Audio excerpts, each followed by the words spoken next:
بسم اللہ الرحمن الرحیم۔ السلام علیکم۔ کالی دنیا، کالا جادو، وظائف اولیاء اور سائنسی تحقیقات۔ پچھلی ویڈیو میں ہم نے بیان کیا تھا اس کا ایک واقعہ۔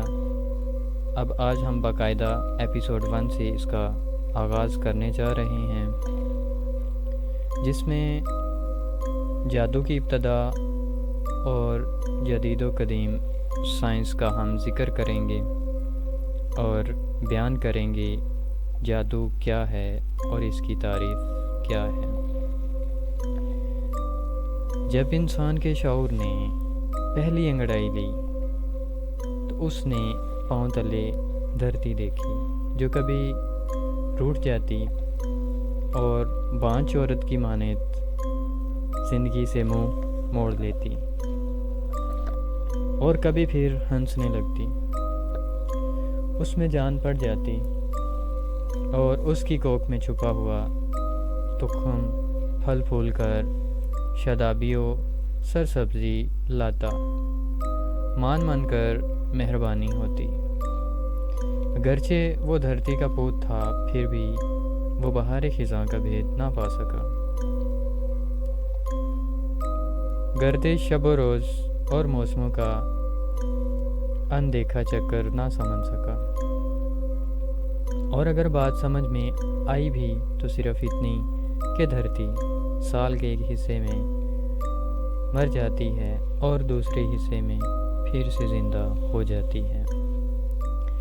دنیا کا پہلا انسان ان گنت بھول بھلیوں میں گم تھا۔ ادھر وہ پیدا ہوا اور ادھر الف لیلا اور افسانہ عجائب کے تمام طلسم خانے اس پر ٹوٹ پڑے۔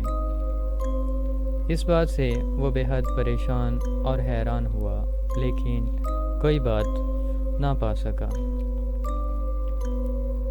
اس بات نے اسے مجبور کیا کہ وہ اس کی ٹوہ لگائے اور اپنی عقل کے گھوڑے دوڑائے اور اس کا حل ڈھونڈے، لیکن وہ اپنی تگ و دو میں کئی بار ناکامی سے دوچار ہوا۔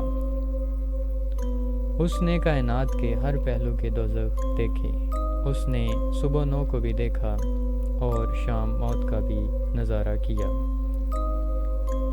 لیکن جس بات سے وہ ہر دم متجسس رہا وہ کائنات کے بدلتے روپ اور ایک بالکل ناممکن کام کے کمال تک ممکن ہونے پر دم خود بھی رہا۔ کائنات اس کے لیے ناقابل فہم اور لائق مسئلہ بن گئی، اور اس کی حیرت اور بے چارگی کے لا علاج مسئلہ میں اس کے اندر یہ خیال پیدا ہوا کہ اس کائنات میں ایک پر اسرار مخفی غیبی اور بے پناہ طاقت موجود ہے جو ذرے ذرے میں جاری و ساری ہے، اور وہ انجان بنا اس دروازے پر دستک دے رہا ہے کہ کس طرح یہ دروازہ کھلے اور وہ اس کے اندر موجود خزانے کو علی بابا کی طرح اٹھائے جائے اور اپنے کام میں لائے۔ اور اس کے لیے اس نے انتھک جدوجہد اور کوشش شروع کر دی۔ اسی کوشش میں اس نے یہ جانا کہ حیات و کائنات کی مانند خود اس کی اپنی ذات بھی کسی اندھے پاتال سے کم نہیں ہے، اور یہ کہ اس کے اپنے اندر بھی ایک ایسی قوت موجود ہے جو جس شے کا مصمم کر لے اسے پا لیتی ہے، خواہ اس کا حصول درست طریقے سے ہو یا غلط راہ سے۔ اس کو اس چیز سے کوئی فرق نہیں پڑتا کہ رستہ غلط ہے، اس کو حاصل کرنے کا طریقہ غلط ہے یا ٹھیک ہے۔ اس کو جاننے کے لیے اس نے کتنی تگ و دو کی، اس کا اندازہ لگانا بے حد مشکل کام ہے۔ لیکن ایک وقت ایسا آیا کہ اس نے اس کا راز جان لیا، اور اسے اندازہ ہوا کہ یہ تو بے حد آسان کام ہے۔ اسے ایک ایسا منتر ہاتھ آیا جس نے اس پر راز ہائے دروں کے کھول دیے، اور یہی وہ کلید ہے جس کو زمانے کی اونچ نیچ نے اس قدر نکھارا کہ وہ علم باقاعدہ جادو کی شکل میں دنیا کے سامنے آیا، اور پھر جس نے بھی اس جادو کے علم کے آگے جس قدر زانوئے ادب تہ کیے، اتنا ہی وہ اس کا ماہر بن کر سامنے آیا۔ جادو کی تعریف کچھ یوں کی جاتی ہے کہ ابتدا میں زندگی، موت اور کائنات کی ہر شے کے اسرار رموز کو جاننے اور سمجھنے کے علم کو جادو کا نام دیا گیا، لیکن بعد میں اس نے فطرت کے راز و نیاز کو جانتے ہوئے اس کے مد مقابل اور اس کے بین بین ایک ایسے طریقے ایجاد کیے جس سے جادو کی ماہیت ہی بدل دی گئی۔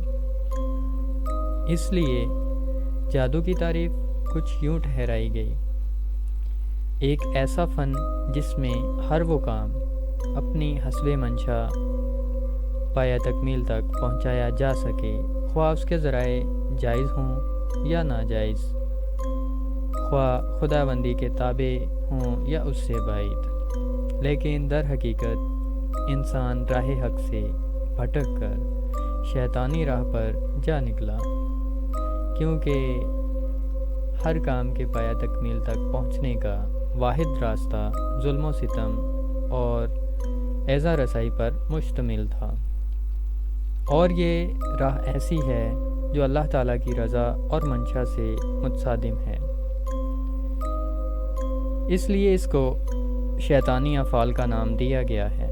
جادو کے فن میں جو جو ترقی ہوتی گئی، اسی قدر اس کے درجات طے کیے جاتے رہے، اور اس طرح اس کی مختلف صورتیں رواج پاتی چلی گئیں۔ جادو کی تعریف جو سرپال ہاردے نے کی ہے وہ یہ ہے: جادو ایک ایسا جھوٹا فن جو قدرتی واقعات پر اثر انداز ہوتا ہو۔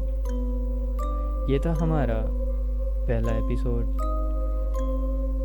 انشاءاللہ کل ایپیسوڈ نمبر 2 اپلوڈ کریں گے، تو آپ سے گزارش ہے کہ اس ویڈیو کو لائک کر دیں، شیئر کر دیں، اور چینل کو بھی سبسکرائب کر لیں تاکہ جیسے ہی ویڈیوز اپلوڈ کی جائیں اس کا نوٹیفیکیشن آپ کو مل سکے۔ بے حد شکریہ۔